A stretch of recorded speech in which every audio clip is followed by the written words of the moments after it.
Al-Fadhil Habib Ali Zainal Abidin untuk memulakan majlis pengajian pada petang ini. Falyatafaddal mashkura. Alhamdulillah. Pakai ini. Kita pakai kan?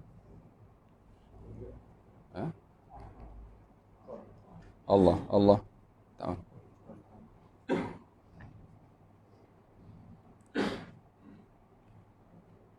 Dah. Allah. Ada. Untuk perempuan kah?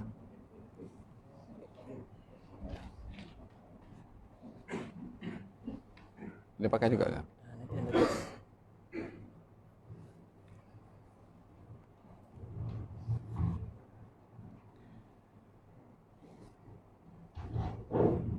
Bismillahirrahmanirrahim. Alhamdulillahi rabbil alamin. Wa bihi nasta'in ala umuri dunya waddin. Wassalatu wassalamu ala asyrafil anbiya'i wal mursalin Sayyidina Muhammadin wa ala alihi wa sahbihi ajma'in. Amma ba'du. Assalamualaikum warahmatullahi wabarakatuh. Waalaikumsalam warahmatullahi wabarakatuh. Allah yang saya sanjungi, lagi saya muliakan, yang amat dikasihi, yang berbahagia, lagi dihormati. Majelis ini berseri dengan kehadiran beliau, yaitu semoga Allah berikan panjang umur, sehat walafiat, Tengku Amir yang dapat menyelikan majelis. Jazakumullah khair atas kehadiran Sahibus Samah Al-Fadhil Mufti Negeri Pahang Dr. Abdurrahman, dan seluruh asatizah, tuan-tuan guru, hadirin dan hadirat yang dirahmati oleh Allah Subhanahu wa taala. Pertama-tamanya memohon maaf atas kelewatan kedatangan karena perjalanan yang cukup mencabar, tapi alhamdulillah dapat bertemu dalam majelis ilmu. Hadirin dan hadirat yang dirahmati oleh Allah Subhanahu wa taala, bait syair yang dibaca sebentar tadi adalah tulisan dan karangan Imam Abdullah bin Ali Al-Haddad yang meninggal dunia pada tahun 1132 Hijriah. yakni lebih kurang lebih daripada 300 tahun daripada sekarang. Dilahirkan di Hadramaut atau di Tarim dan membesar di sana dalam keadaan beliau di masa kecilnya diduga oleh Allah Subhanahu wa taala dengan diambil penglihatannya, namun digantikan oleh Allah Subhanahu wa taala dengan yang lain, diambil pandangan al-basar, diberikan basirah oleh Allah Subhanahu wa taala, sehingga daripada kecilnya beliau walaupun dalam keadaan ketiadaan penglihatan tidak menghalang beliau untuk bertalaqi ke sana kepada seluruh para masyayikh, sehingga menjadilah seorang besar yang buku dan tulisannya saat ini diterjemahkan ke pelbagai bahasa dan menjadi pegangan kepada para pendakwah di beberapa penjara di US untuk mengajar kepada banduan-banduan dan menyebabkan ramai daripada mereka yang insaf dengan tulisan Al-Imam Abdullah bin Ali Al-Haddad. Banyak tulisan beliau, namun yang menarik adalah beliau mengatakan segala tulisan ilmu yang ditulis oleh beliau disimpan di dalam bait-bait syairnya yang dinamakan Ad-Durrul Manzum. Ad-Dur permata, Al-Manzum yang tersusun. Daripada sekian bait syair yang terkumpul dalam kitab tersebut adalah satu fasal daripada bait-bait itu yang menjadi panduan kepada kita pada hari ini. Tulisan beliau banyak menyentuh tentang at-tasawuf. Walaupun beliau diakui oleh ramai ulama di zamannya yang sampai kepada darajat ijtihad, mujtahid mutlak, tetapi beliau tidak pun pernah mengatasnamakan dirinya sebagai mujtahid atau mazhab yang baru. Namun beliau menjadikan pegangan beliau dalam mazhabnya adalah mazhab al-Imam Asy-Syafi'i. Dan pegangan akidahnya al-Imam Abul Hasan al-Asy'ari. Dan pegangan tasawufnya kepada al-Imam al-Ghazali. Wa kun asy'ariyan fi i'tiqadika fahuwa al-manhalus safi 'anil zayghi wal kufri. Peganglah dengan akidah Asy'ari, sesungguhnya akidah itu bersih daripada menyimpang, yakni tidak menyimpang daripada kebenaran. Dan juga berpeganglah kamu kepada seseorang yang dikenali dengan Hujjatul Islam, yang tiada digelari dengan gelaran tersebut, yakni Imam Al-Ghazali maksudnya, di dalam penjelasan keilmuan khususnya dalam ilmu at-tasawuf. Demikian kata-kata Imam Abdullah bin Abdul Haddad mengajak kepada kita semua, kepada pembaca, untuk berpegang kepada pegangan yang benar dalam fiqh, dalam akidah, dan juga di dalam at-tasawuf. Tentunya tiga ini tidak dapat dipisahkan, antara akidah dan syariah serta tasawuf. Beliau pernah mengatakan, kalau syariah ini lebih menilai kepada hukum luaran perbuatan tubuh badan, kalau akidah ini menjadi akar kepada seluruh perbuatan, kalau tasawuf ini yang menggabungkan antara akidah dengan syariah, itu namanya ilmu at-tasawuf. Demikian kata-kata beliau ketika menjelaskan rukun agama yang tiga melalui hadis Jibril kepada Nabi tentang Islam, iman, dan ihsan. Beliau memberikan gambaran Islam itu menilai luaran, iman itu akar atau yang tersimpan di dalam hati, adapun ihsan itu yang menggabungkan antara keduanya. Maka ketiga-tiga tidak dapat dipisahkan, syariah, iman, dan juga at-tasawuf. Bait syair yang dibaca sebentar tadi, kita akan berusaha merungkai satu demi satu daripada bait-bait yang mengandungi nasihat kepada kita semua di dalam mengharungi perjalanan hidup. Katanya, "Idza syi'ta an tahya sa'idan madal umri." Kalau kamu mahu hidup bahagia sepanjang umur kamu, wa tuj'ala ba'dal mauti fi rawdatil qabri, dan kamu mahu dijadikan selepas kematian kamu berada dalam taman-taman syurga. Ini muqaddimah baitnya. Kalau kamu mahu hidup bahagia sepanjang hayat, umur yang diberikan oleh Allah kepada kita ini pelbagai, baik antara kita ataupun umur yang diberikan oleh Allah kepada umat-umat yang terdahulu. Di dalam Al-Quranul Karim, Allah Subhanahu wa Ta'ala ketika menjelaskan tentang umur, saat orang-orang meminta kepada Allah supaya dikembalikan kembali ke dunia untuk beramal, karena menyesal atas perbuatannya setelah kewafatannya tidak memanfaatkan umur yang diberikan oleh Allah di dunia, mereka mengatakan, kembalikan kami ke dunia untuk kami beramal. Allah berfirman, awalam nu'ammirkum ma yatadzakkaru fihi man tadzakkar wa ja'akumun nadhir. Bukankah kami sudah beri kepada kamu umur, yang dengan umur itu sepatutnya kamu sedar dan telah datang kepada kamu peringatan? Ini hujjah yang akan diberikan oleh Allah kepada orang yang meminta balik hidup di dunia untuk beramal. Allah bagi tahu, aku dah bagi umur engkau cukup untuk kamu sadar. Ahlul tafsir menjadikan atau menjelaskan apa makna Allah memberi umur yang cukup. Ada mengatakan 18 tahun. Ada mengatakan lebih daripada itu, 20 tahun. Ada mengatakan 30 tahun. Falhasil, bermula daripada usia seseorang itu diberi an-nudud fit tafkir, matang dalam berfikir, dan itu merupakan manatut taklif, yakni punca seseorang itu dijadikan oleh Allah Subhanahu wa taala mahallul khitab, yakni Allah bercakap dengan hambanya bila mana sudah baligh, khalas. Kalau sudah baligh, dia mempunyai tanggung jawab langsung kepada Allah Subhanahu wa taala. Sebelum baligh dia tak dikira perbuatannya, tapi sudah baligh, khalas, menjadi orang yang dia, kalau Allah menyuruh tentang salat ditujukan kepada dia, kalau puasa juga kepada dia, hal-hal yang halal dan haram ditujukan kepada dia secara personal.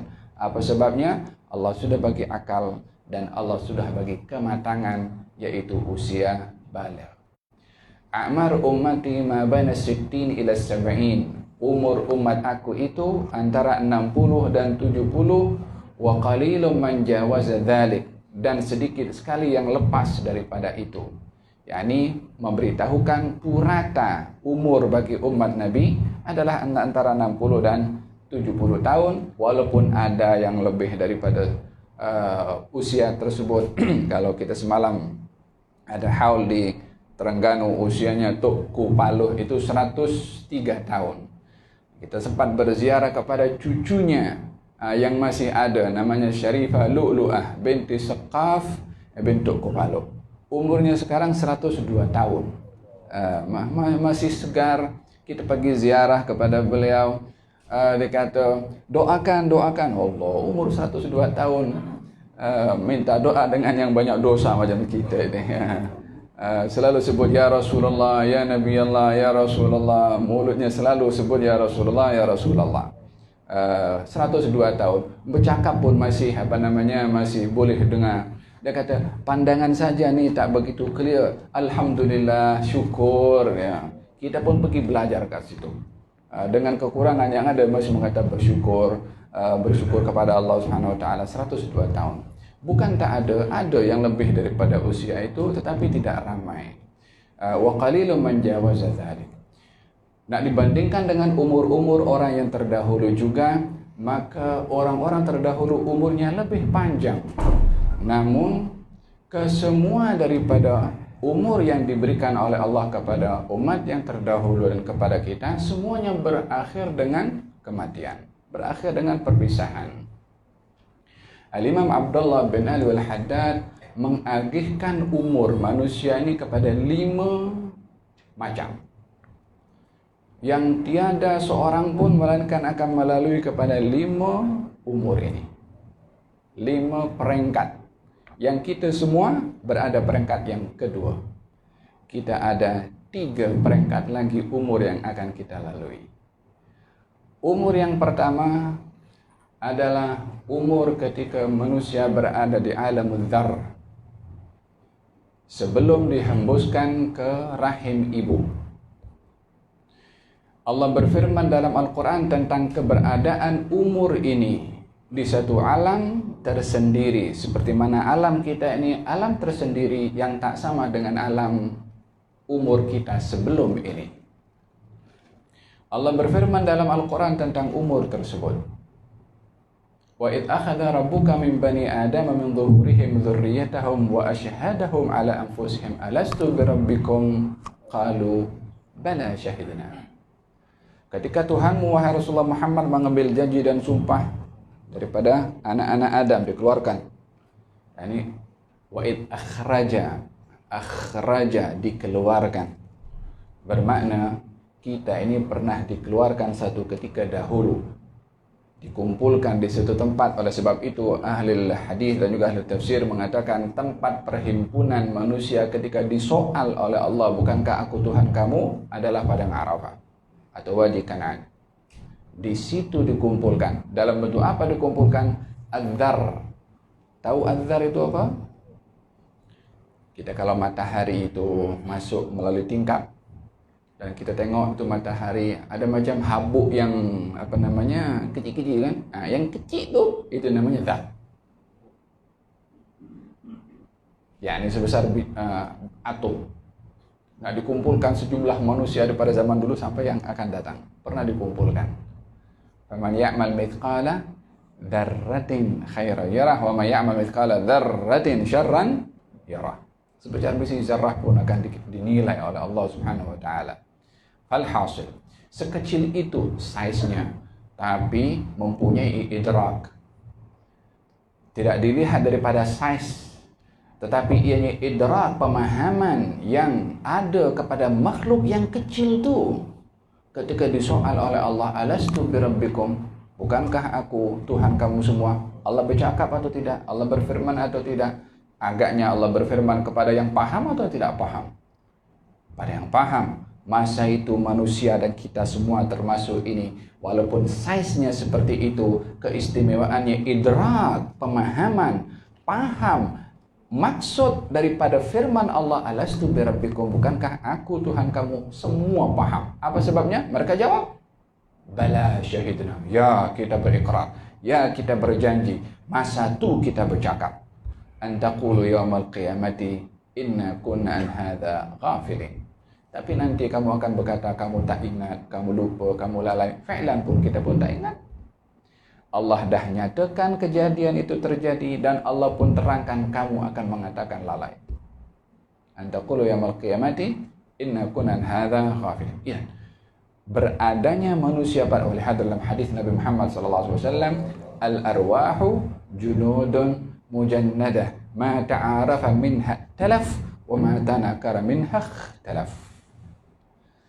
Ruh manusia ini sebelum dihembuskan dalam janin, mahbus, masuk dalam penjara badan. Dulu ruh ini mutlak, dia bebas, masuk dalam tubuh jadi penjarakan. Dahulu al-arwah, ruh ini junudun mujannadah, bermacam-macam. Ma ta'arafa, yang kenal di alam ruhnya, ngam, cocok, bersama. Ketika di dunia kalau jumpa boleh cocok, boleh sesuai. Yang bergaduh di sana, gaduh di sini. Wa ma tanakara minha talaf, yang tak ngam di situ, di sini tak akan ngam. Puncanya daripada masa itu. Tapi itu perkara yang kita beriman, sebab perkara yang gaib. Yang kita dapat tahu, Nabi bagi tahu, Allah bagi tahu.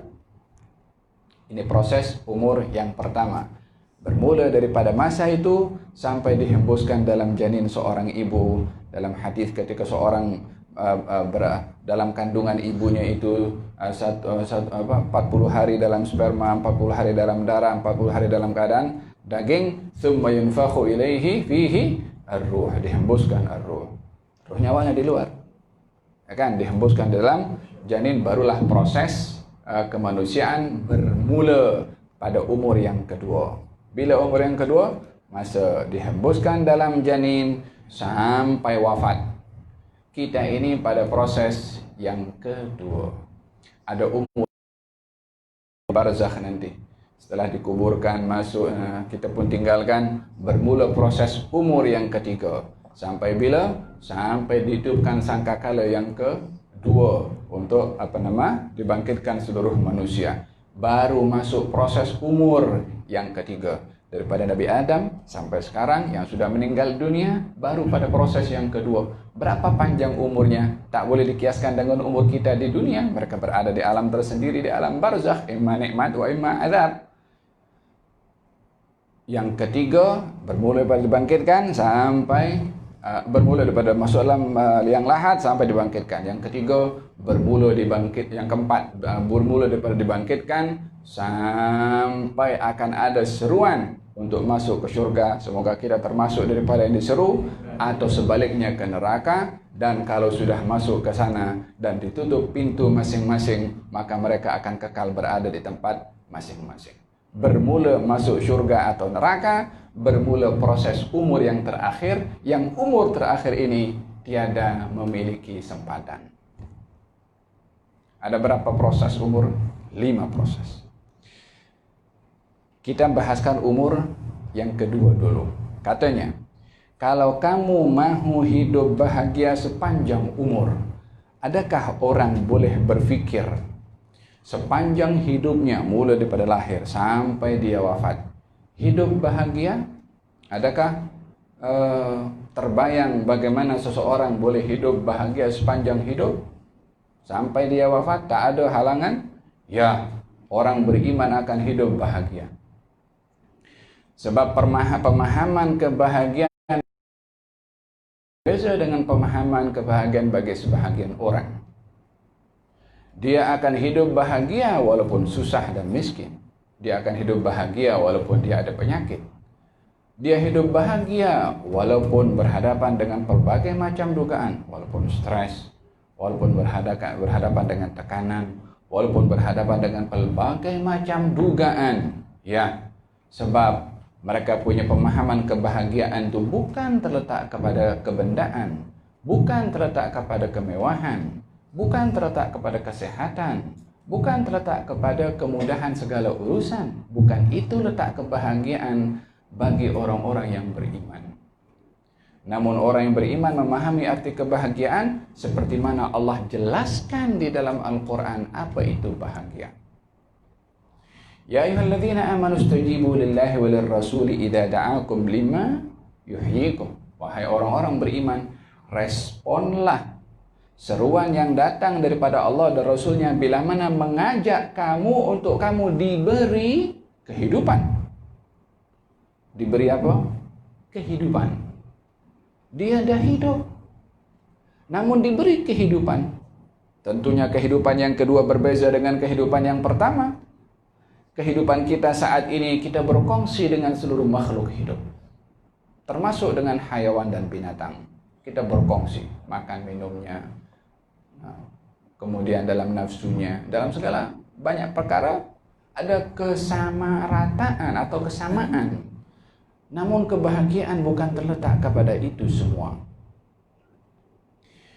Kebahagiaan terletak sejauh mana kita mematuhi kepada Allah Subhanahu wa ta'ala dalam keadaan apapun juga. Dalam keadaan suka, dalam keadaan duka. Man amila salihan min dzakarin wa untha wa huwa mu'minun falanuhyiyannahu hayatan thayyibah.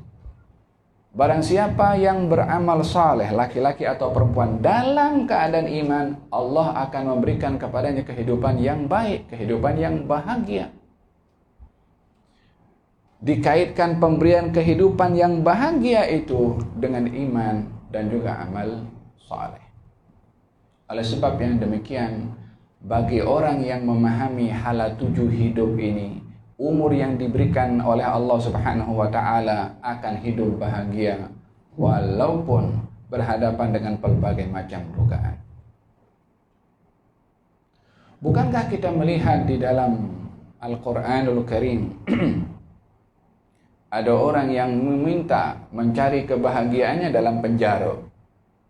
Boleh orang menggambarkan boleh hidup happy dalam penjara, tapi itu menjadi pilihannya.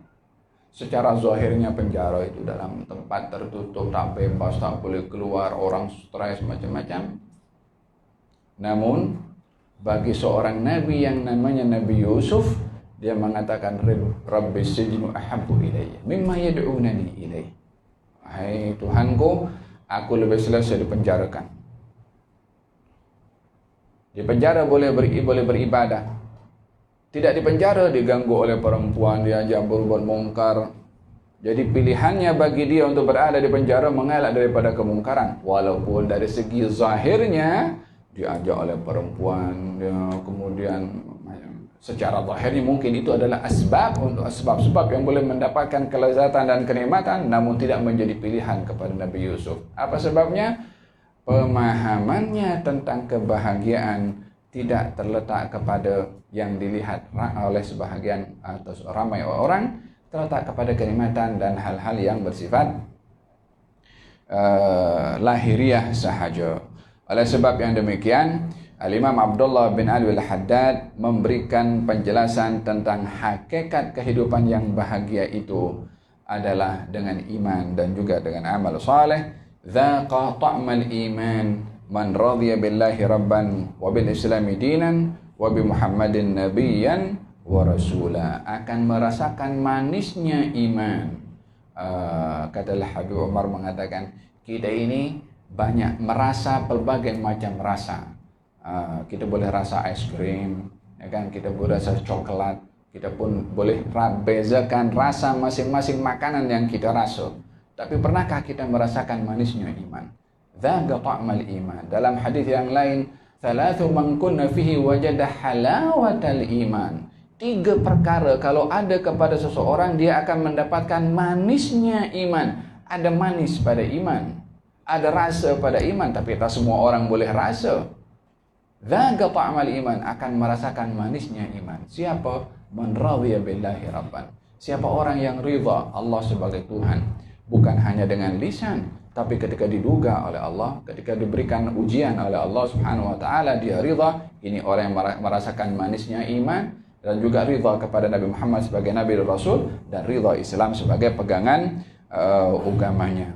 Oleh hada, kalau kita melihat pada zaman baginda Rasulullah SAW dan para sahabat pada dakwah yang pertama, siapa yang susah dalam hidup masa itu?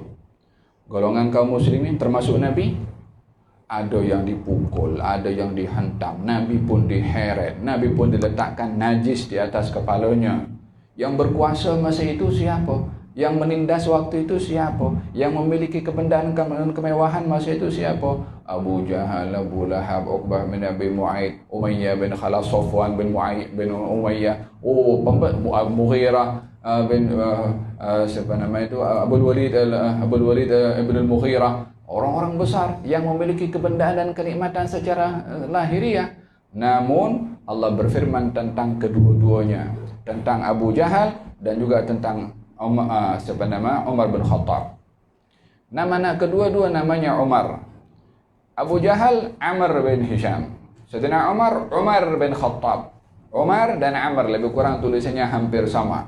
Allah berfirman, "Aw man kana maitan fa ahyaynah wa ja'alna lahu nuran yamshi bihi fin nas kaman mathaluhu fidh dhulumati laysa bi kharijin minha kadzalika zuyyina lil kafirin ma kanu ya'malun." Adakah orang yang mati lalu kami hidupkan dan kami berikan cahaya kepadanya dan berjalan di atas bersama dengan manusia, sama dengan orang yang berada dalam kegelapan? Ini permisalan diberikan kepada Sayyidina Umar bin Khattab dan Abu Jahal Amr bin Hisham. Orang yang mati lalu dihidupkan, bukan mati hilang nyawa dihidupkan, mati dalam keadaan tidak beriman, ghiyabul iman, tidak mendapatkan hidayah. Dahulunya sebelum Islam, Sayyidina Umar bin Khattab diberikan petunjuk oleh Allah Subhanahu wa taala. Ketika diberi petunjuk menerima Islam, fa ahyaina, kami beri kepadanya kehidupan. Kami beri kepadanya kehidupan yang bahagia. Dah hidup sebelumnya, ketika menerima iman baru dikatakan kami beri kepadanya kehidupan. Sama dengan orang berada dalam kegelapan, yaitu seperti Abu Jahal. Mungkin dia memegang kenikmatan, memegang kebendaan, memiliki harta, namun tidak bahagia. Berbandingkan kepada Sayyidina Umar bin Khattab, Allah berfirman, "Innaka la tusmi'ul mauta wa la tusmi'us summad du'a idza wallau mudbiri." Ya Rasulullah Muhammad, engkau tak mungkin memperdengarkan orang mati. Macam mana Allah berfirman engkau tak mungkin memperdengarkan orang mati? Ada orang bercakap dengan orang mati ke? Engkau tak akan mungkin memperdengarkan. Nabi berdakwah kepada orang hidup atau orang mati? Orang yang hidup. Tapi kenapa Allah berfirman engkau tak akan mungkin memperdengarkan suara kamu kepada orang mati? Yang mati bukan hilangnya, keluarnya ruh daripada jasad. Yang mati hatinya, tak mau beriman kepada Allah Subhanahu wa taala. Tertutup hatinya untuk menerima seruan Nabi Muhammad SAW yang seperti ini. Walaupun bergerak, walaupun makan, walaupun minum, walaupun buat apa saja yang orang lain juga buat, mati di sisi Allah karena tidak menerima iman yang diajarkan atau disampaikan oleh Nabi Muhammad SAW. Dengan demikian, arti kehidupan dan kematian bagi kita yang diajar melalui syariah ini adalah amat luas. Tidak terhad kepada kematian keluarnya ruh daripada jasad, namun kematian adalah orang yang dia enggan menerima iman, orang yang enggan menerima hidayah, mati hatinya walaupun bergerak. Dan orang yang menerima hidayah adalah yang bahagia walaupun hidupnya dalam keadaan susah. Bahkan sebahagian daripada mereka mungkin mati di dunia, tidak lagi wujud namanya, sudah berada di alam kubur, namun Allah bagi tahu, jangan kau kata mereka mati. Wala taqulu liman yuqtalu fi sabilillahi amwat bal ahya 'inda rabbihim yurzaqun. Jangan kamu kata orang yang mati itu daripada para syuhada. Jangan kamu kata mati, mereka hidup. Jasadnya dalam kubur dah. Ya, tapi dia bukan mati, dia hidup. Berapa banyak orang hidup dikatakan mati, berapa banyak orang mati dikekalkan hidup. Wa idza syi'ta an tahya sa'idan madal umri. Kalau kamu mahu hidup bahagia sepanjang hidup kamu, kalau orang akan berpikir hidup bahagia itu tidak ada masalah, tidak ada penyakit, tidak ada problem, dia mimpi di siang bolong. Tak akan jumpa kebahagiaan yang seperti itu. Luaskan kita punya masyhad untuk memahami kebahagiaan itu pada apa. Biarkan iman yang membimbing kita untuk meraih kebahagiaan sebenar yang disediakan oleh Allah Subhanahu wa taala. Di mana letak kebahagiaan sebenar? Yaitu dengan iman dan juga amal saleh. Hatta diduga. Kita kalau jumpa bermacam, saya cerita tadi ya, kalau jumpa beberapa orang yang sakit, Al-Habib Muhammad bin Abdullah Al-Haddad Allah yarhamu, umurnya 80 tahun, diduga oleh Allah Subhanahu wa taala macam-macam dugaan. Awalnya kakinya, jarinya, kemudian kena potong, naik sikit kepada lututnya, naik sikit di atas lututnya, kemudian pun dah tak boleh bergerak, duduk saja dekat kursi. Kita kalau ziarah, Habib apa khabar? Bekhair, alhamdulillah, syukur kepada Allah Subhanahu wa taala. Dalam keadaan susah pun seperti itu juga dia alhamdulillah, syukur kepada Allah. La komplain, la putus asa, wala mengadu, wala. Kalau salah seorang daripada mereka ketika dalam dalam perjalanan daripada Madinah saya pergi ke Syam, kakinya itu luka. Sampai di Syam kakinya itu macam cakap membusuk, naik jadi kena dipotong. Ini zaman dulu ya, sekarang dengan ada obat bius macam-macam, sekarang dulu tak ada. Kalau tidak silap saya namanya Abdullah bin Ja'far. Potong. Katanya jangan buat apa-apa dulu dengan kaki aku setelah dipotong. Potong kemudian dibungkus, dibawa kepada tuan punya kaki itu, diambil kakinya, dipegang. Ya Allah, syukur kepada engkau ambil satu, engkau sisakan satu lagi. Nak dapat daripada mana bahasa seperti ini boleh keluar dengan rasa syukur kepada Allah Subhanahu wa taala atas dugaannya diambil kakinya oleh Allah Subhanahu wa taala? Bukankah ini adalah contoh bagaimana orang hidup bahagia walaupun dugaannya begitu berat dihadapi olehnya. Wa hakadha, menilai muamalah Allah kepadanya dengan ridha kepada Allah Subhanahu wa taala. Hadha hudzaqa ta'mal iman man radiya billahi rabban wa bil islami dinan wa bi Muhammadin nabiyyan wa rasula. Ajaba li amril mu'min, kata Nabi sallallahu alaihi wasallam. Menghairankan betul perihal orang beriman. Orang beriman ini pelik betul. Kenapa? Apa saja yang berlaku kepadanya mesti membawa kebaikan. Kalau diduga oleh Allah dengan musibah, dia sabar, itu membawa kebaikan. Kalau diberi nikmat oleh Allah, dia bersyukur, itu pun membawa kebaikan. Jadi pada nikmat dan musibah ukurannya bukan kepada zahir nikmat dan musibah, karena kedua-duanya adalah tak ubahnya macam dugaan. Orang diberi nikmat oleh Allah harta, dugaan pada hartanya. Orang diberi nikmat oleh Allah sehat, diduga dengan sehatnya.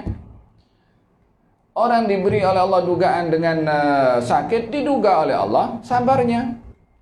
Yang satu diuji oleh Allah untuk bersyukur, yang satu diuji oleh Allah untuk bersabar. Siapa yang terbaik di antara keduanya? Yang pas dalam dugaan itu yang terbaik. Tidak dikatakan orang bermusibah lebih baik daripada orang mendapat nikmat atau sebaliknya. Mungkin orang musibah tidak sabar, mungkin orang nikmat tidak bersyukur. Orang yang diberi kekayaan bersyukur lebih baik daripada orang yang diberi kedugaan miskin, tak punya apa-apa, namun tidak sabar. Jadi ukurannya sikap kepada dugaan, baik kepada nikmat ataupun musibah. Idza syi'ta an tahya sa'idan madal umri. Kalau kita memahami hakikat kebahagiaan sebagaimana diuraikan oleh Allah dalam Al-Quranul Karim, wallah kita adalah orang yang paling happy. Ada COVID, tak ada COVID, Sebab menyikapi itu bukan dengan wih tak boleh keluar dah, ya kan? Nah, macam-macam pun kes dalam rumah pun macam-macam. Jadi apa sebabnya? Bermakna ingin ditegur kita ni masalah ini bukan kepada COVID, kita masalah dengan diri kita sendiri. Banyak perkara yang kita abaikan dan kita lalaikan ketika dihantar sedikit oleh Allah Subhanahu wa taala peringatan untuk kita bermuhasabah, baru nampak banyaknya kekurangan kita dan lalainya kita.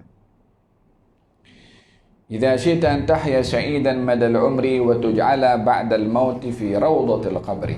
Dan kamu mahu berada di taman syurga saat kamu masuk dalam liang lahat. Ya salam. Alangkah indahnya agama yang kita dianugerahkan oleh Allah Subhanahu wa taala. Alangkah memberikan ketenangan dan jaminan keselamatan, kebahagiaan, ketentraman bukan hanya di dunia, hatta di barzakh. Hidup bahagia bukan hanya di dunia, di barzakh pun adalah lebih nikmat berbandingkan kepada seseorang yang sepanjang hidupnya di dunia, kalau mulai lahir sampai wafat, hidup semuanya happy, terpenuhi segala keinginannya. Dengan satu malam pertama, bagi mereka yang berada di alam barzakh, kalau dapat nikmat, lupa semua kenikmatan di dunia. Tak boleh nak dibandingkan malam pertama bagi mereka yang berada di alam barzakh, kalau dia termasuk orang-orang yang mendapatkan nikmat di alam barzakhnya. Jadi bagi orang yang beriman, menuju ke alam barzakh itu adalah penantian yang dinanti-nanti. Ya, kita nampak 3 kali 6 kaki. Ya, memang di situ bersendirian. Ya, di situ ya kita tahu bagaimana apa yang kita dengar tentang alamul barzakh. Tetapi kalau orang itu beriman, orang itu beramal soleh, pertama yang akan dikatakan oleh orang yang meninggal dunia bila mana diambil nyawanya oleh Allah Subhanahu wa taala dan dimandikan, apa dikata? Kalau dia orang baik, qaddimuni. Jangan tunda lama-lama, biar aku masuk cepat. Qaddimuni, segerakan aku. Di mana dia mengatakan demikian? Ketika masih di rumahnya, mungkin di hospital atau mungkin masih di mana. Kalau dia orang yang baik, dia minta segera diproses. Masukkan terus ke liang lahat, sebab dia tahu apa yang akan didapat di situ. Segera qaddimuni.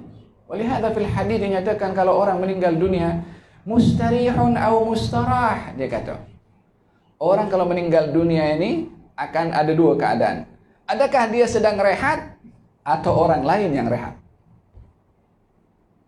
Kalau dia rehat, orang yang baik, maknanya selama hidup di dunia 60, 70, 80 tahun dia banyak kerja. Masuk dalam liang lahat, dia nak santai. Nak rehat. Apa sebabnya? Letih bekerja. Time untuk menuai. Time untuk petik buah. Bila nak petik buah? Di alam barzakh. Jangan tanya di akhirat nanti. Kalau di akhirat tak boleh digambarkan. Fala ta'lamu nafsum ma ukhfiya lahum min qurrati a'yunin jazaa'an bima kanu ya'malun. Tak ada sesiapa boleh menggambarkan kenikmatan yang disimpan oleh Allah Subhanahu wa taala di syurga. Mustarihun, orang yang rehat, atau orang lain yang rehat. Yang orang lain yang rehat macam mana? Hidupnya di dunia kacau fulan, ambil harta fulan, suruh ganggu fulan, sehingga orang lain tak selamat. Bila mana meninggal dunia, alhamdulillah dia pergi, orang lain rehat. Tapi kalau dia orang yang baik, alhamdulillah, rehat. Masanya dia untuk rehat. Bila? Masa masuk barzakh tu. Hidup senang di dunia dengan pelbagai macam dugaan. Hidup lebih senang di barzakh karena senangnya di dunia. Jadi ke depan ini yang menentukan nasib kita pada 3 peringkat umur yang akan dilalui bergantung kepada usia yang kedua ni yang sedang kita jalan sekarang 60-70 tahun ni. 3 proses umur yang akan datang ini bergantung kepada usia 60-70 tahun yang akan kita lalui bersama. Ini menjadi penentu. Oleh sebab itu, ingin muhasabah, ingin rujuk, ingin sedar, masa sekarang. Adapun nanti wa qalu rabbana absarna wa sami'na farji'na na'mal salihan inna muqinun walau syi'na la'atayna kulla nafsin hudaha walakin haqqal qawlu minni la'amla'anna jahannama minal jannati wan nasi ajma'in fadhuqu bima nasitum liqa'a yawmikum hadha inna nasinakum wa dhuqu adzabal khuldi bima kuntum. Menyesal masa itu tak ada guna, tak boleh nak kembali dah. Sekarang nak menyesal, sekarang nak bermuhasabah, sekarang nak urujuk, sekarang nak memulai fasa baru menuju kepada hakikat kehidupan yang sebenar. Hadza berkenaan dengan bait yang kedua. Tuj'ala, kamu mahu dijadikan kubur kamu bahagian daripada taman-taman syurga. Naam. Al-qabru imma rawdah min riyadil jannah wa imma hufra min hufarin niran. Kubur itu imma menjadi salah satu taman-taman syurga. Ya salam, taman syurga. Siapa boleh nak gambarkan taman syurga? Kita kalau pergi tengok kubur, tahu itu dekat Sungai Cincin tu ada kuburnya siapa namanya? Ada kubur buatan Syekh Abdullah Nur, ya. Muhammad Nur. Dulu di Sungai Cincin di Gombang. Dibuat gali kubur. Kalau dalam keadaan lalai, khawatir dia terbawa hanyut dengan kelalaian, dia masuk dalam kubur tuh. Malam-malam dia baring situ. Supaya sedar satu hari akan benar-benar masuk dalam. Kalau masuk dalam tuh esok mulus ingat balik, insaf balik. Sampai sekarang masih ada dijaga. Dikekalkan supaya jadi ibrah bagi kita, supaya belajar juga bagaimana membayangkan tentang tujuan yang kita akan sampai ke tempat tersebut. Faham? Dikatakan imma rawdah min riyadil jannah wa imma hufra min hufarin niran. Imma taman daripada taman-taman syurga ataupun galian daripada api neraka. Nampaknya ya 3 kali 6 kaki. Nampaknya itu tanah. Nampaknya sempit. Nah, ya memang. Yang masuk dalam imma sempit wa imma dia luas. Bukankah dalam hadis Nabi Muhammad SAW orang kalau masuk dalam liang lahat dan termasuk orang yang baik, lepas daripada soalan mungkar dan nakir, katanya coba tengok kamu. Apa yang dia tengok? Di dinding kubur tu terbuka keadaan yang awalnya menakutkan. Yakni keadaan di dalam neraka. Katanya Allah telah menggantikan untuk kamu dengan syurga. Dibuka dinding kubur tu dia nampak alam syurga. Sehingga dia malam pertama, ya salam, hari-hari bila nak masuk, bila nak masuk. So seronok di dalam dia. Oleh sebab itu, hadis yang saya bacakan tadi, orang kalau meninggal dunia orang yang baik, jangan tunda lama-lama. Dia lebih selesa di dalam tu dari kita punya, kita kesian, tak boleh kita hantar ni, tak nak berpisah. Bukan awak yang suka. Yang meninggal tu yang lebih suka. Kalau dalam keadaan iman. Tapi sebaliknya, kalau dia orang yang fasik, orang yang dia berbuat maksiat, ketika dibawa, dia mengatakan akhiruni, akhiruni. Kembalikan aku, kembalikan aku. Nak bawa kemana? Aku nak dibawa kemana oleh kamu semua? Tak mau. Apa sebabnya? Dia tahu di dalam itu apa. Kesusahan yang dialami oleh orang yang berada di dunia, mula daripada dia lahir sampai dia mati, dibandingkan dengan kesusahan sesaat di alam barzakh juga tak boleh dibandingkan. Sama kedudukan seseorang di dalam menikmati di alam barzakhnya tak boleh dibandingkan dengan kenikmatan dunia, dalam adabnya pun juga tak boleh dibandingkan. Dalam hadis Nabi Muhammad sallallahu alaihi wasallam menguburkan seseorang, kemudian Nabi berdiri. Sallallahu li akhikum at-tathbit. Mintalah kamu kepada Allah, kepada saudaramu ini supaya diampunkan oleh Allah dan boleh jawab soalan dengan betul. Yuthabbitullahu alladhina amanu bil qawli tsabit fil hayatid dunya wa fil akhirah. Allah akan membantu orang beriman untuk menjawab dengan betul dalam kehidupan di dunia dan juga di akhirat. Di dunia ketika ditalkinkan akan meninggal dunia, di akhirat bermula daripada di alam barzakhnya disoal oleh Munkar dan Nakir. Kalau dia di dunia la ilaha illallah saat berpisah, di bawah pun juga dia menjawab soal Munkar dan Nakir, khalas. Selepas itu dia tinggal petik buah untuk dia enjoy di alam barzakhnya. Faham dong? Walihada digalakkan kita untuk mentalkinkan mayit.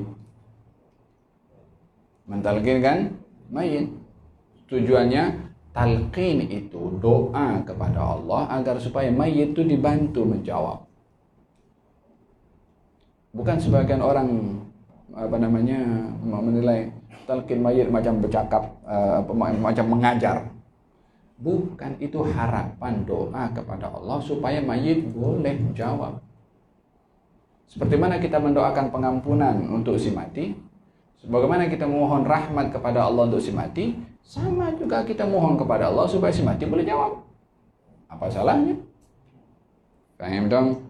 Qal innal mayyita la yasma'u qar'a ni'alikum. Sesungguhnya orang yang meninggal dunia itu akan mendengarkan suara langkah kaki kamu ketika meninggalkan kubur. Alam barzakh adalah alam tersendiri. Fil hadis dinyatakan la yamurru ahaduna ala sahibi qabrin kana ya'rifu fid dunya illa arafahu wasta'nasa bihi.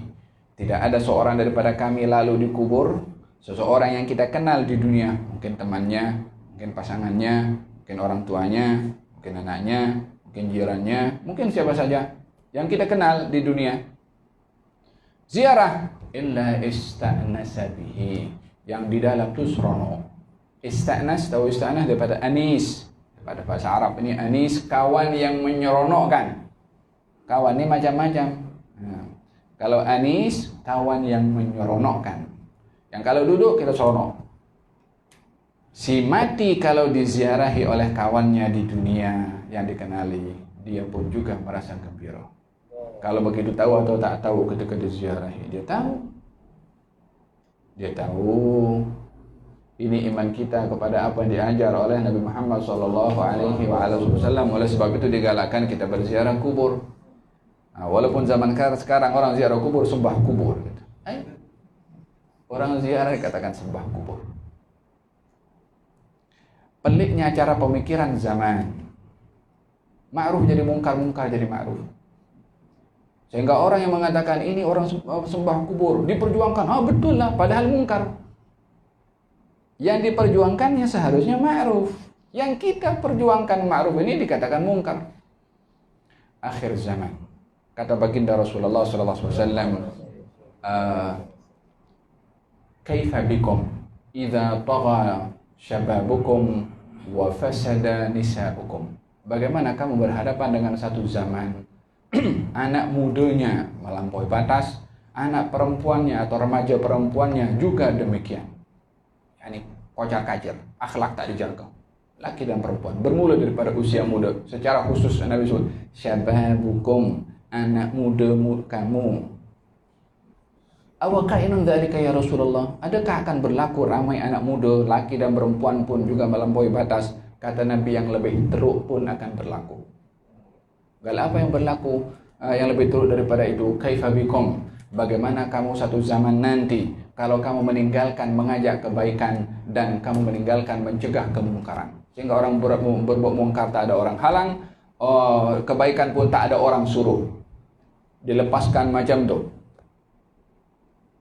Katanya, awakainun dzalika ya Rasulullah? Adakah akan berlaku orang dah tak lagi mengajak kebaikan atau mencegah kemungkaran? Kata Nabi, yang lebih teruk daripada itu akan berlaku. Apalagi yang lebih teruk wahai Rasulullah? Kaifa bikum idza amartum bil munkar wa nahaitum 'anil ma'ruf? Bagaimana kamu berhadapan dengan zaman orang dah mengajak kepada kemungkaran dan mencegah kepada perbuatan kebaikan? Terbalik dah. Awakainu dzalika ya Rasulullah? Adakah itu akan berlaku? Yang lebih teruk akan berlaku, kata Nabi. Ya Allah. Apa yang lebih teruk? Kaifa bikum idza ra'aitum al-munkara ma'rufan wal ma'rufa munkar? Bagaimana kamu kalau dah tengok benda ma'ruf jadi mungkar, benda mungkar jadi ma'ruf. Kalau tadi orang ajak kemungkaran, dia mungkar tapi dia tahu mungkar tapi dia ajak kemungkaran. Mencegah kebaikan, dia tahu benda baik tapi dihalang. Ini dah tak ada lagi, nilai neracanya dah tak wujud lagi dah. Timbangan kalau rosak, macam mana nak timbang betul?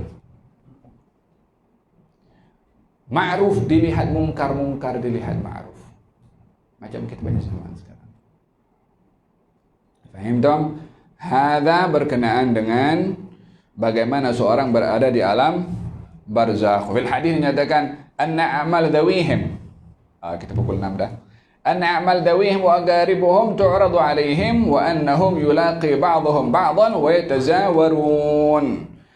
Sesungguhnya orang meninggal dunia itu akan menerima amal perbuatan ahli keluarganya yang masih hidup di dunia, dan akan disampaikan kabar mereka, dan orang-orang berada di alam barzakh saling ziarah menziarahi.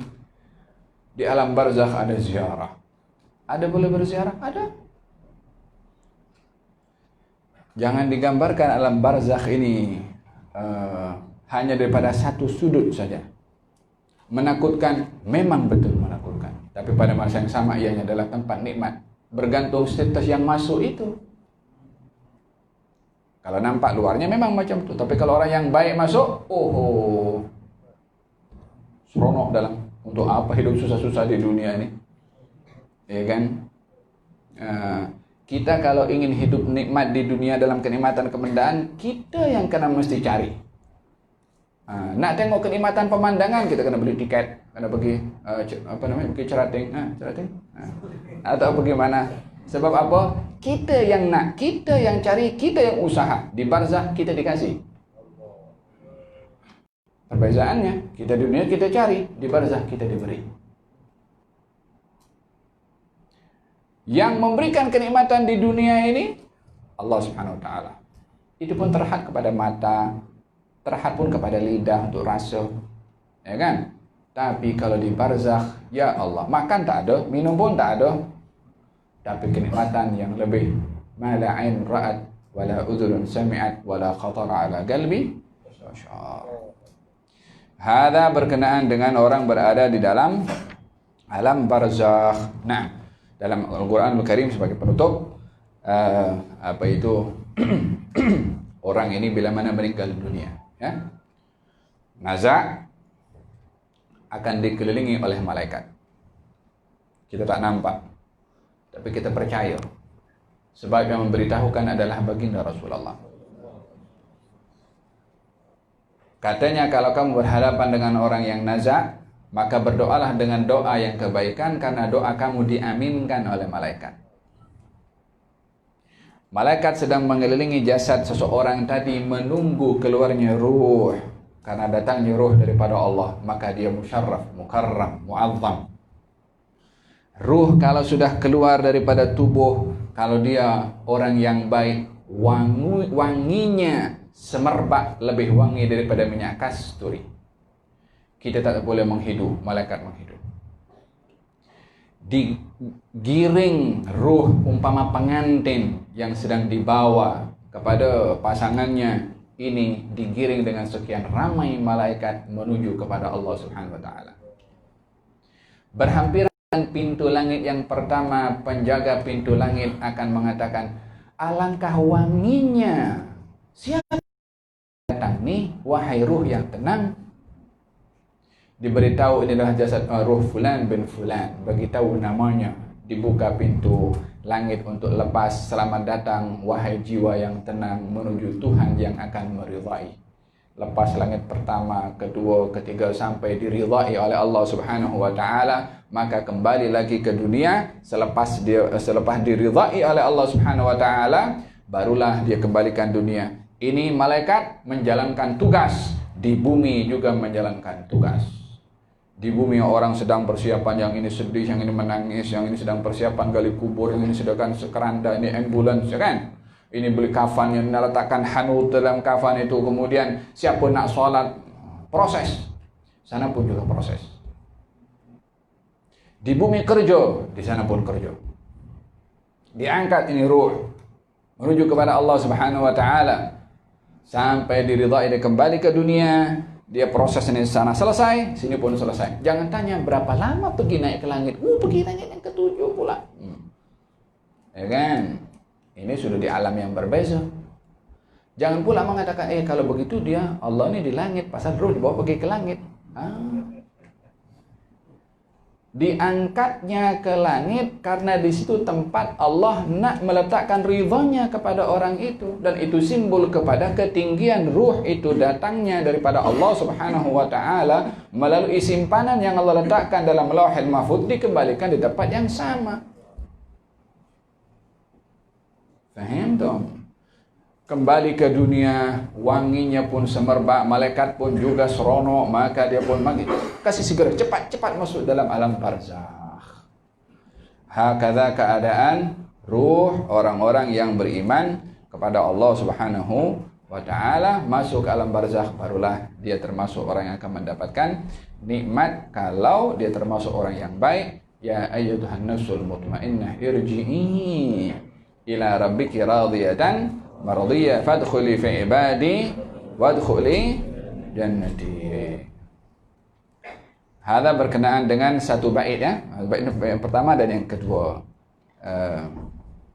Kalau diceritakan oleh Habib Umar di sini tentang adanya di Madinah itu orang-orang yang dikubur di Baqi sampai beberapa tahun tertentu akan digali untuk letakkan orang lain. Kalau sudah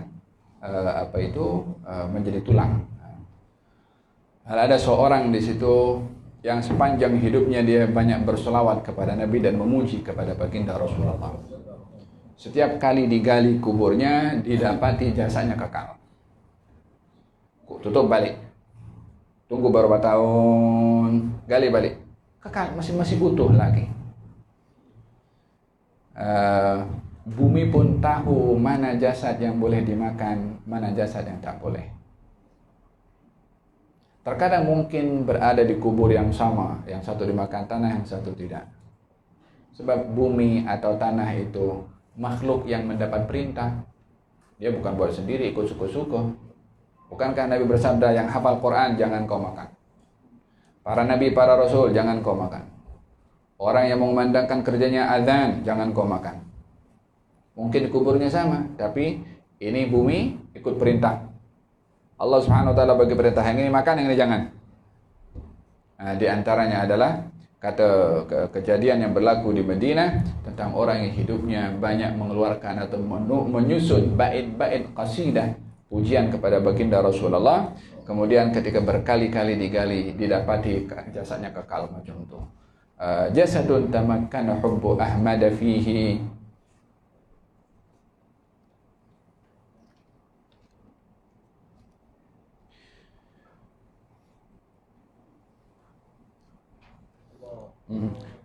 Jasadun tamakkana hubbu Ahmad fihi tallahi innal arda la tublihi am kaifa ya'kuluhu turabu hubbuhu fi qalbihi wa madihuhu fi fihi. Katanya jasad yang telah menyatu di dalamnya kecintaan kepada Nabi Muhammad, demi Allah bumi tak akan mampu untuk memakannya. Bagaimana bumi akan memakan kepada jasad tersebut sementara telah menyatu dengan jasad itu dengan hatinya pujian kepada Nabi Muhammad SAW. Dan beberapa keistimewaan yang diberikan oleh Allah Subhanahu wa taala kepada hamba-hambanya yang terpilih. Moga-moga Allah Subhanahu wa taala menganugerahkan kepada kita hidup yang bahagia dan dijadikan oleh Allah hamba yang disikapi dengan ihsan, bukan dengan imtihan, sebab kita tak mampu berhadapan dengan dugaan dari Allah Subhanahu wa taala. Dan moga-moga Allah Subhanahu wa taala anugerahkan kepada kita kebahagiaan di barzakh, sehingga alam barzakh menjadi bahagian daripada taman syurga bagi kita.